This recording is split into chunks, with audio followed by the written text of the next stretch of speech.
everyone, this is Yog Maya and welcome back to my YouTube channel Let's Learn with Yog Maya। आज हम आपके साथ बहुत ही बेहतरीन सेशन लेकर जुड़े हैं। आज का वीडियो जो है आगामी यूजीसी नेट परीक्षाओं के दृष्टिकोण से बहुत ही महत्वपूर्ण है। आपकी यूजीसी नेट की परीक्षाएं जून या जुलाई में होने वाली हैं। बहुत ही कम समय बचा है। ज़रूरी है कि हम कंटेंट नॉलेज के साथ साथ क्वेश्चंस पर भी ध्यान दें। प्रीवियस ईयर क्वेश्चंस काफ़ी ज़्यादा इम्पॉर्टेंट हैं एग्ज़ाम में आपके नॉलेज को वेरीफाई करने के लिए। आप इन प्रश्नों से जो कुछ हमने पिछले वीडियोस में पिछले सेशंस में सीखा है उनको मूल्यांकित कर पाएंगे। साथ ही आप अपने आप को भी मूल्यांकित कर पाएंगे कि आपने क्या सीखा है। साथ ही आप जानते हैं कि मेरे यूजीसी नेट पास करने में मेरे प्रीवियस ईयर क्वेश्चंस मेरी स्ट्रेटजी रही है, तो मेरे दृष्टिकोण से भी ये प्रश्न काफ़ी महत्वपूर्ण है। तो चलिए बिना देर किए हुए स्टार्ट करते हैं। आज हम बात कर रहे हैं यूजीसी नेट पेपर 1 के सेकेंड यूनिट जो है रिसर्च एप्टीट्यूड, उनके प्रीवियस ईयर क्वेश्चंस कुछ हम लेके आए हैं। तो हम इनको डिस्कस करते हुए इनके सॉल्यूशंस पर ध्यान देंगे और जब भी कभी परीक्षा में इन प्रश्नों से इस तरह के प्रश्नों से हमारी मुलाकात होगी तो डेफिनेटली हम राइट आंसर देख करके आएंगे। मैं ये नहीं कह रही कि ये प्रश्न सेम टू सेम परीक्षा में आने वाले हैं, लेकिन कई बार प्रश्न प्रीवियस ईयर क्वेश्चंस के इर्द गिर्द आते हैं डेफिनेटली। तो चलिए सेशन को आगे बढ़ाते हैं। आज हम बात कर रहे हैं प्रीवियस ईयर क्वेश्चंस की। पेपर 1 के रिसर्च एप्टीट्यूड के क्वेश्चंस है ये। पहला प्रश्न जो है क्वेश्चन नंबर 1 इज एक अन्वेषक छात्रों के 2 समूह का उपयोग करते हुए आंतरिक मूल्यांकन से संबंधित मनोवृत्ति पर लिंग यानी जेंडर के प्रभाव का अध्ययन करना चाहता है। इस अध्ययन की प्रकृति क्या होगी? यहाँ क्या कह रहा है कि एक रिसर्चर है जो स्टूडेंट्स के 2 समूह का उपयोग कर रहा है और आंतरिक मूल्यांकन से संबंधित जो है मनोवृत्ति जो लिंग पर विशेष रूप से लिंग जेंडर के प्रभाव का अध्ययन करना चाहता है। तो इस तरह का जो अध्ययन होगा उसका नेचर, उसकी प्रकृति क्या होगी? ऑप्शन 1 इज वर्णनात्मक सर्वेक्षण, सेकेंड ऑप्शन इज प्रायोगिक सर्वेक्षण या प्रायोगिक शोध, थर्ड ऑप्शन है नैमित्तिक तुलनात्मक शोध और फोर्थ ऑप्शन है सहसंबंध संबंधी शोध। तो इसका राइट आंसर होगा सी, नैमित्तिक तुलनात्मक शोध। क्वेश्चन नंबर 1 का राइट आंसर होगा सी, नैमित्तिक तुलनात्मक शोध। सेकेंड क्वेश्चन हमारा है एक अन्वेषक विज्ञान शिक्षण की प्रभाविता की तुलना के लिए 2 सुमेलित समूहों का उपयोग करता है। यह अध्ययन निम्न में से किस परिधि में आएगा? यहाँ क्या हो रहा है, रिसर्चर जो है साइंस टीचिंग का इफेक्ट जानना चाह रहा है। उसमें उसकी तुलना के लिए 2 सुमेलित समूहों का उपयोग करता है। वह 2 ग्रुप्स का उपयोग कर रहा है। तो इस तरह का जो अध्ययन किस क्षेत्र में होगा? तो जो है यहाँ कहना चाह रहा है कि मैंने पिछले वीडियोस में बात भी की थी कि जब भी हम 2 ग्रुप्स में किसी टीचिंग मेथड या किसी विशेष प्रयोजन से इफेक्ट देखना चाहते हैं, जब भी हम इफेक्ट देखते हैं तो हम हमेशा क्या होता है, प्रयोगात्मक अध्ययन करते हैं। याद रखें कि जब भी हम इफेक्ट प्रभाव की बात करेंगे तो हम हमेशा, और अगर समूह 2 या 2 से अधिक होंगे तो हमेशा हमारा जो है अध्ययन वो प्रयोगात्मक होगा। तो राइट इसके 4 ऑप्शन है। प्रयोगात्मक अध्ययन, सेकंड है कार्य आधारित तुलनात्मक अध्ययन, थर्ड ऑप्शन है विवरणात्मक अध्ययन, फोर्थ ऑप्शन है घटना क्रियामूलक अध्ययन। आप ये गलती बिल्कुल नहीं करेंगे कि क्वेश्चन का आंसर बिना चारों ऑप्शन पढ़े आप दे दें। आप पहले क्वेश्चन पूरा पढ़ेंगे, फिर चारों ऑप्शन पढ़ेंगे, उसके बाद जो आपको राइट आंसर लगेगा वो देंगे यहाँ पे राइट आंसर। ठीक है, परीक्षा में आपको यही करना है। तो सेकंड क्वेश्चन का राइट आंसर हो गया प्रयोगात्मक अध्ययन, एक्सपेरिमेंटल रिसर्च। थर्ड क्वेश्चन है नीतियों की योजना बनाने में सरकार के लिए निम्न में से किस प्रकार का अनुसंधान सर्वाधिक उपयोगी है। जब भी सरकार कोई नीति बनाती है या फिर नीतियों की योजना बनाती है तो किस प्रकार का अनुसंधान उपयोग करती है। पहला ऑप्शन है सहसंबंधात्मक अध्ययन, सेकेंड ऑप्शन है वर्णनात्मक अध्ययन, थर्ड ऑप्शन है प्रयोगात्मक अध्ययन, फोर्थ ऑप्शन है ऐतिहासिक अध्ययन। तो जो है हमेशा नीतियों की योजना बनाने में सरकार जो है वर्णनात्मक अध्ययन का उपयोग करती है ना, डिस्क्रिप्टिव मेथड का उपयोग करती है।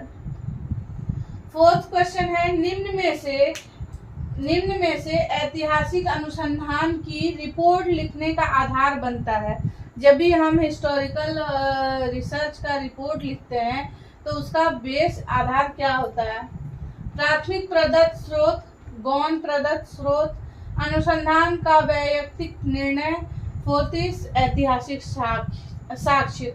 जब भी हम ऐतिहासिक अनुसंधान लिखेंगे तो हम चाहे वो यहाँ बात हो रही है कि प्राथमिक प्रदत्त स्रोत प्राइमरी डेटा या सेकेंडरी डेटा का उपयोग करेंगे या फिर वैयक्तिक निर्णय का उपयोग करेंगे। तो इन सारी चीज़ों का प्रयोग कहाँ से होता है, जब भी हम लोग डेटा जहाँ से भी लेते हैं प्राइमरी सेकेंडरी जो भी है, लेकिन वो इतिहास से ही जुड़ा होता है, ऐतिहासिक ही होता है। तो इसका आंसर होगा ऐतिहासिक साक्ष्य। ऐतिहासिक अनुसंधान रिपोर्ट लिखने में आधार क्या होता है, ऐतिहासिक साक्ष्य। फिफ्थ क्वेश्चन है शोध कार्य के कुछ प्रमुख चरण दिए गए हैं, उनकी स्वीकार्यता तार्किक क्रम में पहचान कीजिए। इस तरह के प्रश्न आजकल बहुत ही ज़्यादा पूछे जाते हैं, जहां आपको क्रम में सजाना हो या फिर 3-4 ऑप्शंस में से ऑप्शन चूज करना हो। तो जो है यहाँ क्या क्या ऑप्शन दिया गया है। पहला है परिकल्पना प्रतिपादित करना, प्रदत्तों का संग्रहण करना और उनका विश्लेषण, सी है शोध समस्या की पहचान और डी है परिकल्पना निर्माण। आपको क्या करना है कि कुछ स्टेप्स दिए गए हैं रिसर्च के, उनको आपको क्रम में सजाना है। तो हम जब भी कोई रिसर्च करते हैं तो हम सबसे पहले क्या करते हैं, शोध समस्या की पहचान करते हैं, सी हो जाएगा फर्स्ट। शोध समस्या की पहचान करते हैं, उसके बाद हम परिकल्पना बनाते हैं, सेकंड हो जाएगा परिकल्पना निर्माण करना। थर्ड ऑप्शन हो जाएगा प्रदत्तों का संग्रहण और उनका विश्लेषण, बी हो जाएगा थर्ड। हम पहले समस्या की पहचान करते हैं, फिर परिकल्पना को प्रतिपादित करते हैं, फिर प्रदत्तों का संग्रहण करते हैं और उनका विश्लेषण करते हैं, उसके बाद परिकल्पना निर्माण करते हैं। सॉरी, डी होगा पहले शोध समस्या बनाते हैं, फिर हाइपोथेसिस, पहले शोध समस्या की पहचान करते हैं, फिर हाइपोथेसिस क्रिएट करते हैं, फिर हाइपोथेसिस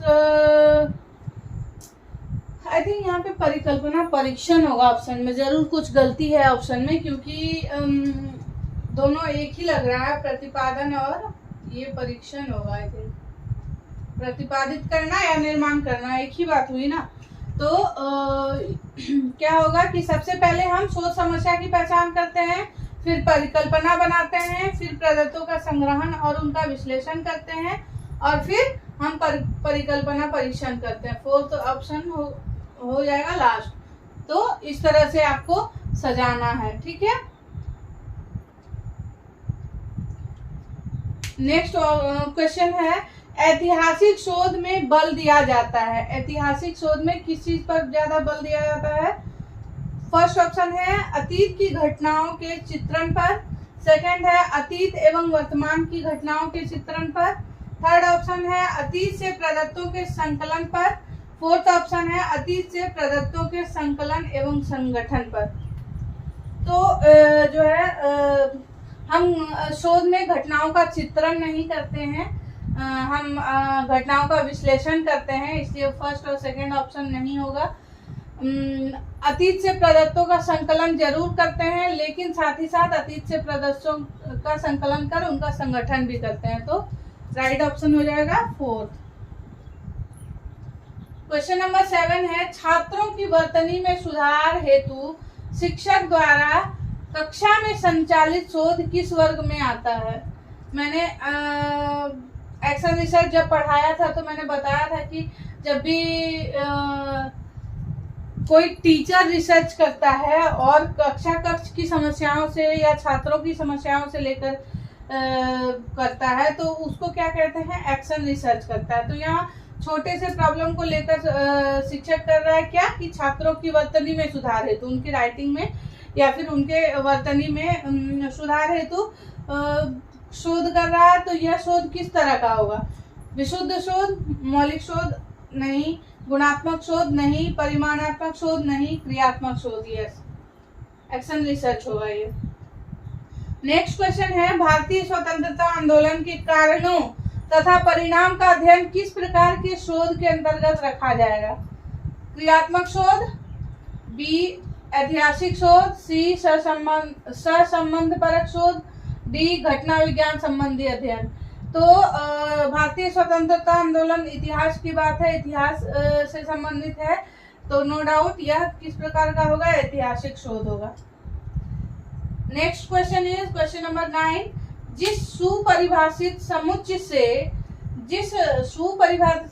समुच्चय से कोई शोधकर्ता अध्ययन के लिए जो प्रतिनिधि इकाइयां चुनता है वह समुच्चय कहलाता है। ध्यान दीजिएगा, यहाँ पे बोला जा रहा है कि जिस समुच्चय से चूज करता है वह अपने प्रतिनिधि इकाइयों को, यानी कि जिस बड़े पैमाने पर क्या उपलब्ध होता है? पॉपुलेशन, जनसंख्या, और उससे हम सैंपल उठाते हैं।